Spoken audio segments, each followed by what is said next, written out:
جب کوئی فوت ہو جاتا ہے ہم آج ہر چیز خریدنے کے اس پہ چل گئے، آج ہر چیز کو خرید کر لینے کے چکر میں پڑ گئے۔ اگر کوئی نیکی کرنی ہے تو وہ بھی خرید کر، اگر قرآن کی تلاوت کا ایصال ثواب کرنا ہے تو وہ بھی خرید کر، وہ بھی ادھر ادھر سے۔ اب باپ فوت ہو گیا، بچوں نے خود قرآن نہیں پڑھا، بھائی فوت ہو گیا، بھائیوں نے قرآن نہیں پڑھا، پڑھا ہوا ہے لیکن تلاوت نہیں کی۔ ایصال ثواب کے لیے سوچیں۔ میں آج تمام دوستوں سے گزارش کروں گا کہ سوچیں آپ کتنا ڈیلی قرآن اپنے باپ کے ایصال ثواب کے لیے پڑھتے ہیں جن کا باپ فوت ہو گئے ہیں۔ ویسے تو فیس بک پہ، یوٹیوب پہ کمنٹس آ رہے ہوتے ہیں، باتیں آ رہی ہوتی ہیں، جی 1 سال ہو گیا میرے والد کو فوت ہوئے، میری والدہ کو بچھڑے ہوئے، میرے بیٹوں کو بچھڑے ہوئے، میری بہن کو بچھڑے ہوئے، میرے بھائی کو مجھ سے بچھڑے ہوئے، ان کے لیے دعائیں مغفرت کی جائے۔ بھائی آپ بتائیں، آپ نے قرآن کی تلاوت کی ہے؟ سال ہو گیا، ان کے لیے ایصال ثواب کتنا کیا ہے؟ آپ بتائیں کتنی مرتبہ آپ نے ان کی قبر پہ جا کر دعائیں مغفرت کی ہے؟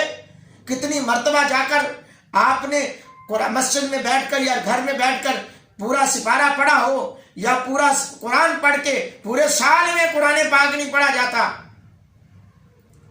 ہم خود پڑھتے نہیں ہیں، سال بعد ختم آ گیا، جی آج میرے والد کا سال کا ختم ہے، طلباء کو بلا لیا۔ بری بات نہیں ہے طلباء کو بلانا، مدارس میں چلے گئے، بری بات نہیں ہے مدارس میں تلاوت قرآن کے ایصال ثواب لینے جانا، لیکن میرے دوستوں بات تو یہ ہے نا کہ ہم خود بھی پڑھیں، ہم خود بھی ایصال ثواب کریں، ہم خود پڑھ پڑھا کر خود پڑھیں۔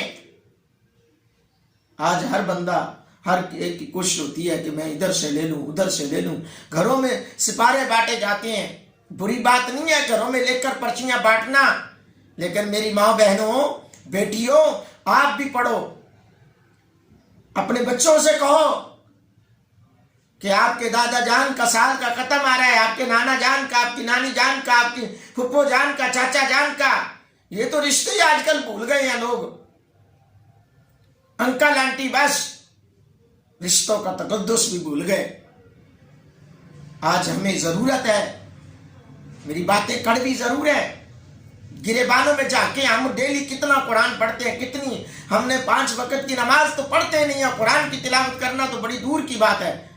وہ دور تھا لوگ گھروں میں قرآن، جتنے لوگ ہوتے تھے اتنے گھروں میں قرآن کھلتے تھے، اور پھر صدائیں بلند ہو رہی ہوتی تھی قرآن کی۔ آج کیا ہوتا ہے جی، زیادہ سے زیادہ موبائل لیا، صبح سویرے کو 2 4 5 منٹ جو ہے وہ موبائل پہ تلاوت لگا دی، بس جی بس ہم نے قرآن سن لیا۔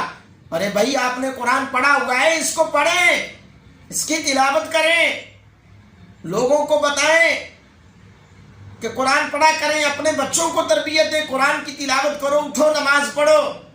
باپ خود سویا رہے گا، بعض اوقات بچوں کو مسجد میں بھیج دیا جائے گا، ماں بیچاری بھیج دے گی، جاؤ جی بچے قرآن پڑھنے جا رہے ہیں، خود اٹھایا، اور خود بھی بعض اوقات میری مائیں بہنیں بیٹیاں نمازیں نہیں پڑھتی، بچوں کو بھیج دیتی ہیں، خود نماز نہیں پڑھتی۔ ماں باپ گھروں میں خود لیٹے رہتے ہیں، بچوں کو گھر میں سے نماز پڑھنے کے لیے بھیج دیا جاتا ہے، قرآن پڑھنے کے لیے، سپارہ پڑھنے کے لیے بھیج دیا جاتا ہے، لیکن خود وہ نماز نہیں پڑھتے، قرآن کی تلاوت نہیں کرتے۔ آج ہمارے گھروں میں، اگر آپ چاہتے ہیں، ہم چاہتے ہیں گھروں میں برکتیں آ جائیں، گھروں میں وسعتیں آ جائیں، تو پھر قرآن اور نماز کو اپنی زندگی کا شعار بنا لیں، اپنی زندگی کا مقصد بنا لیں۔ گرامی قدر میرے محبوب کے غلاموں، عمل سے زندگی بنتی ہے جنت بھی جہنم بھی، یہ خاکی اپنی فطرت میں نہ نوری ہے نہ ناری ہے۔ دنیا اور زندگی کا کوئی پتہ نہیں، کسی موڑ پر ختم ہو جائے، جو ہم خود کر جائیں گے اس جیسا عمل کوئی نہیں۔